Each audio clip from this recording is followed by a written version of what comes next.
की आज की इस प्रेस वार्ता में, और आपका आभार भी प्रकट करता हूं कि जो हमने महाराज जी के आशीर्वाद से जो इस यज्ञ की शुरुआत की पिछले कल, आप सबने उसका बहुत अच्छे तरीके से कवरेज दिया है, चाहे प्रिंट मीडिया हो चाहे इलेक्ट्रॉनिक मीडिया हो। ये 3 दिन का विशेष यज्ञ, आप सब जानते हैं कि मैं अगर साल में 2 बार नहीं तो 1 बार तो यज्ञ का आयोजन करते हैं, और ठीक उसी तरह ये पिछले महीने की 4, 5, 6 को यज्ञ रखा था महाराज जी के आशीर्वाद से। और आप सभी ये भी जानते हैं कि मेरी पारिवारिक परिस्थितियां ऐसी रही कि पिछले माह हम ये यज्ञ करवा नहीं सके, मगर आज जिस स्थिति में इस यज्ञ में बैठे हैं और महाराज जी का आशीर्वाद है, ये यज्ञ और भी विशेष इसलिए हो गया क्योंकि जिस परिस्थितियों से उस ईश्वर के, महाराज जी के आशीर्वाद से, ईश्वर से जो हमने प्रार्थना की और जो हमारा परिवार सारी इस घटनाक्रम से बाहर निकला है, तो इसलिए यज्ञ शेष हो गया। और इसके यज्ञ के जरिए, इसी यज्ञ के जरिए हमने महाराज जी के जरिए ईश्वर का विशेष धन्यवाद और आभार प्रकट करने का मन बनाया। तो आप सब भी इस वार्ता में आए हैं। तो मैं सियासी आदमी हूँ, विकास की बात हमेशा करते हैं, पर जो असल कार्य है जिसके लिए मनुष्य का जन्म हुआ, तो उससे इस कलयुग में हम दूर होते जा रहे हैं। और महाराज अक्सर कहते हैं, महाराज जी कहते हैं कि ईश्वर कहता है कि तूने मेरे यज्ञ छोड़ दिया और मैंने तुझे दुख देने के लिए छोड़ दिया। असली कार्य तो यही है जिसके लिए जन्म हुआ है, और अंतिम लक्ष्य मोक्ष है। मोक्ष का रास्ता वेद मार्ग से शुरू होता है और वेद मार्ग में संपन्न होता है। तो मेरा इसलिए मन था, मैं हमेशा मेरी कोशिश रहती है, मेरा प्रयास रहता है कि आपके माध्यम से तमाम जनता को जो हमारी वैदिक संस्कृति है और जो सत्य ज्ञान है आम जनमानस तक भी पहुंचे। और महाराज जी से अच्छा माध्यम हमारे पास हो नहीं सकता इस पृथ्वी पर, जो पुनर्वेद ज्ञाता हैं, ब्रह्म ऋषि हैं, समाधि पुरुष हैं। और इसलिए मैंने ये आज प्रश्न उत्तर जो क्वेश्चन आंसर सेशन रखा, मैंने आपके समय का, महाराज जी के समय का, कि संसार को लाभ हो, ज्ञान और फैले, तो इसलिए आपको माध्यम चुना है। आप सब इस प्रेस वार्ता में आए हैं, आपका बहुत बहुत धन्यवाद। मैं निवेदन करूंगा एक एक करके, मेरा निवेदन रहेगा, विनम्र निवेदन रहेगा कि सब साथी एक एक करके किसी भी तरीके का आपका प्रश्न है जो आप समझते हैं उपयोगी हो सकता है और समझते हैं समाज को ज्ञान दे सकता है, आप कृपया किसी भी तरीके का प्रश्न महाराज जी की अगर आज्ञा हो तो महाराज शुरू करें। शुरू करो। बहुत बहुत महाराज जी, पहले प्रणाम आपको। तो सबसे बड़ी बात है कि सनातन धर्म जो है वो सदियों से चला आ रहा है, वर्षों से चला रहा है, करोड़ों वर्षों से चला रहा है। उसकी कई शाखाएं निकल चुकी हैं, अलग अलग वो उनके नाम बदल गए हैं, सब कुछ बदल गया है। लेकिन आज हम जिस समाज में रह रहे हैं उस समाज में उन शाखाओं ने ही सनातन को नीचा दिखाना शुरू कर दिया है। तो कई ऐसी शक्तियाँ, विदेशी शक्तियाँ जहाँ पे आ गई हैं जिन्होंने सनातन को नीचा दिखाने की कोशिश की है, और उसी की आज ये एक युद्ध चल रहा है हमारे समाज। बिल्कुल बिल्कुल। और उस युद्ध से जीतने का सही मार्ग क्या हो सकता है और आम लोग जो है उसमें कैसे सहयोग कर सकते हैं, क्योंकि बहुत बड़ी जनता है। और आज हम देखेंगे सनातन का प्रचार, चाहे उसको मिटाने की कोशिश की जा रही हो, लेकिन विदेशों में भी उसका बीज उपजना शुरू हो गया है, और उसके लिए बहुत अच्छे परिणाम लगता है कि भविष्य में निकलेंगे।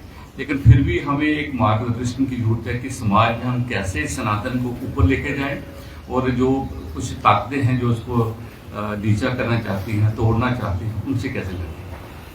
ये बहुत ही यूनिक, बहुत ही अच्छा प्रश्न है। आज के सिनेरियो में ये बहुत ही उत्तम प्रश्न है। अगर इस प्रश्न का उत्तर कोई समझ जाए, वो देश को भी संभाल लेगा, अपने को भी दुनिया को भी संभाल लेगा। पर इस प्रश्न का उत्तर मैं समझता हूँ आज तक कोई समझ नहीं पाया। मैंने तो बहुत बार उत्तर दिए, आज भी दे रहा हूँ कि सनातन, तन में संस्कृत में बोलते हैं वाला, सना में ना अनादि, तो अनादि वाला, अनादि, अनंत, अखंड है। अब आदि अनादि का क्या मतलब? अनादि का मतलब है कि अटर्नल, इंग्लिश में तो अटर्नल बोलेंगे, लेकिन अनादि का हिंदी में अर्थ है कि जिसकी शुरुआत नहीं है उसको अनादि बोलते हैं, और जो कभी ख़त्म भी नहीं होगा उसको अनादि बोलते हैं। आदि उसको बोलते हैं जो शुरू भी होगा और ख़त्म भी होगा। तो अनादि जो है, सनातन धर्म अनादि है, उसका अर्थ ही अनादि है। ये पहले तो ये समझना होगा कि उसका अर्थ ही अनादि है, एटर्नल एंड एवरलास्टिंग, एवरलास्टिंग, कभी ख़त्म नहीं होगा। अच्छा, अब ये अर्थ वेदों में है और कहीं है ही नहीं, शास्त्रों में है, ऋषियों ने कहा। तो अगर हम इस अर्थ को नहीं जानते तो फिर तो लड़ाइयाँ होंगी ना। यहाँ बैठा मैं झूठ तो मैं कभी बोलता नहीं, और वेदों पर मेरा आश्रय, जन्म लेना, मरना, जीना सब वेद है मेरे। और ऋषिकेश के कठोर जंगलों में मैंने जाके तपस्या की है अपने गुरु की केव में। वो फोटो अगर आप देखें तपस्या के तो आप हैरान रह जाएंगे, निश्चित ही हैरान, जो भी देखता है हैरान हो जाता है। तो मेरा मतलब कहने का प्रशंसा नहीं है, मैं कहता हूँ हम लोगों ने ये बातें नहीं करी हैं, प्रवचन नहीं करा, ये तो अब शुरू हुआ है। हमने तो तपस्या करी है जीवन भर, हड्डियाँ निकाली हैं, चला नहीं जाता था, रोटियां छोड़ी हैं, 2-2 महीने भोजन नहीं किया है, और जंगलों में रहकर, गुफाओं में, जहाँ शेर चीते, वहाँ रहकर तपस्या करी है। हमारी कुटी को देखने तपस्या वाली में तो हमारे शिष्य भी पहुँच गए वहाँ, तो महाराज जी वो स्थान देखना है जहाँ आपने तपस्या की है। और वने वने वने वने, ईश्वर कह रहा है कि वनों में जाओ, वनों में जाओ। आज का संत कहता वन में क्या रखा है, वन में क्या रखा है? तो भगवान कह रहा वन में जाओ, वन में जाओ, वन में जाओ। हम कहते हैं ठीक है, एकांत में तो जाओ कम से कम, या घर में ही एक कमरा एकांत का रख लो कि जहाँ तुम्हारे पास कोई नहीं आएगा जब तक आप तपस्या करें, और वो तपस्या सीखनी पड़ती है। तो सनातन का अर्थ तो बहुत बड़ा है कि जिसकी ना शुरुआत है, जिसकी ना ख़त्म है। अब अगला चीज़ जो मैं बताने चला हूँ वो समझने की ज़रूरत है। जिसको हम सनातन कहते हैं उसकी तो शुरुआत 2-2,500 साल पहले हुई है, और इसका मतलब ये ख़त्म भी होगा। ये सनातन का अर्थ ठीक नहीं है, ये सनातन का अर्थ ठीक नहीं है। इसकी तो शुरुआत है, सनातन का मतलब शुरुआत हुई ही नहीं, वो तो वेद है, वो तो ईश्वर है। ईश्वर की कोई शुरुआत ही नहीं हुई कि वो पैदा हुआ, वो पैदा हुआ ही नहीं है। और कब खत्म होगा? नहीं, वो तो एवरलास्टिंग है। तो सनातन का अर्थ समझने की जरूरत है आज, कि सनातन शब्द का अर्थ क्या है। हम अपने बनाए हुए, देखो तुलसी की मैंने एक चौपाई सुनाई थी कि भी हरि संवत क्या संवत हरि भक्ति है, श्रुति संवत हरि भक्ति। ये तुलसी भी लिख गए, समझदार थे कि ये तो सच्चाई तो लिख दूं कम से कम ये भी। श्रुति संवत हरि भक्ति, संयुत विरति विवेक। श्रुति बोलते हैं वेदों को, वेदों पे चलने का जो मार्ग था है वो संयुक्त जुड़ा हुआ था। विरति में ना वैराग्य से, विवेक में ना समझ से कि क्या सत्य है क्या झूठ। अब विवेक ना होने के कारण झूठ को सत्य, सत्य को झूठ कुछ बना बैठे हैं, वेद तो सुनते नहीं है। तो संयुक्त वृत्ति विवेक ते ही न चलिए नर मोह वश। अरे मोह में पढ़कर, काम क्रोध मत लोभ अहंकार में पढ़कर ये दुनिया आज इस वेद मार्ग पर, श्रुति मार्ग पर नहीं चल रही। कल्प ही पंथ अनेक, अपनी बुद्धि से कितने सारे पंथ मार्ग निकाल दिए और वेद छोड़ दिया। तो सनातन को समझने के लिए पहले सनातन का अर्थ समझो विद्वानों से, कि सनातन किसको कहते हैं, क्या उस दायरे में आप आते हैं या नहीं आते हैं। इसके विषय में और पूछना तो पूछो। जी, जैसे हम देख रहे हैं कि इस समय जो समाज में एक तबाही का पूरा मंजर बना हुआ है। हाँ, चारों तरफ प्रकृति भी अपना वो संतुलन खो रही है, वेद भी खो रहे हैं, धर्म भी खो रहा है और मानव जाति भी खो रही है। इसका पूरा एक संतुलन कैसे बनाया जाए, क्योंकि इस दौर में जैसे जो हालत है, और कुछ लोग कहते हैं कि ये आने वाले 3 सालों में धरती खत्म हो जाएगी और चंद लोग जहाँ कुछ आत्माएं बचेंगी। तो इन तम हालात के बीच कैसे एक आम मानव जो है वो चले। देखो एक ही आंसर है इसका कि हम जिस मार्ग पे चल रहे हैं चलते रहो, आपकी इच्छा है, साथ में वेद जोड़ लो बस। तो जो भी वेद सुनना शुरू करेगा और अपने मार्ग पे चलते चलते रहो। तो मैं ये आपको बता देता हूँ कि एक दिन जब प्रकाश को आप लेके चल रहे हो, वेद प्रकाश है, बाकी अंधकार है, तो अंधकार तो छूट जाएगा अपने आप ही, किसी को लड़ने झगड़ने की जरूरत ही नहीं है। तो जब वेद पे चलोगे तो आप प्रकृति का संतुलन भी कभी नहीं बिगाड़ोगे, एक भी पेड़ नहीं काटोगे, क्योंकि आप वेद पे चल रहे हैं। आपकी वृत्ति चेंज हो जाएगी कि हम परमेश्वर को नाराज ना करें, नहीं तो वो तबाही मच। आज परमेश्वर नाराज है।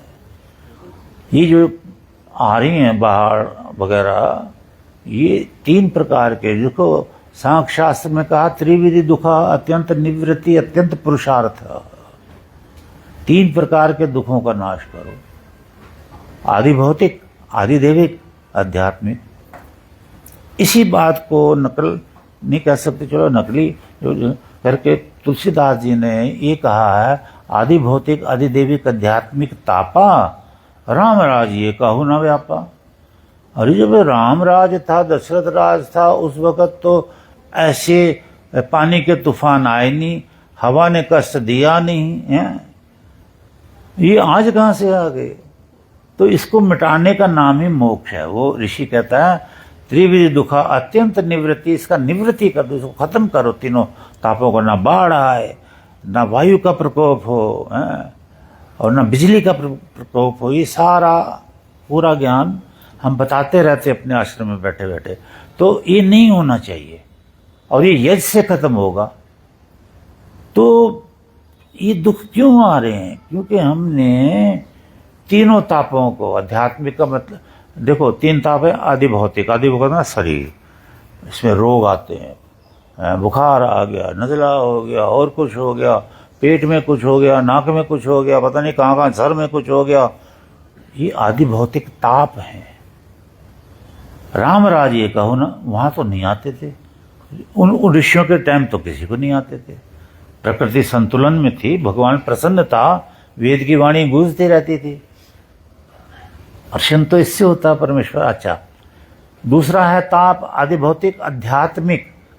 आध्यात्मिक बोलते हैं कि भाई मानसिक ताप, साइको का पेशेंट हो गया जी, ये पागल हो गया है जी, ये वो। अब आते हैं, पहले तो नहीं थे। तो ये मानसिक ताप है, भौतिक ताप है। और तीसरा आदि भौतिक आदि दैविक आध्यात्मिक।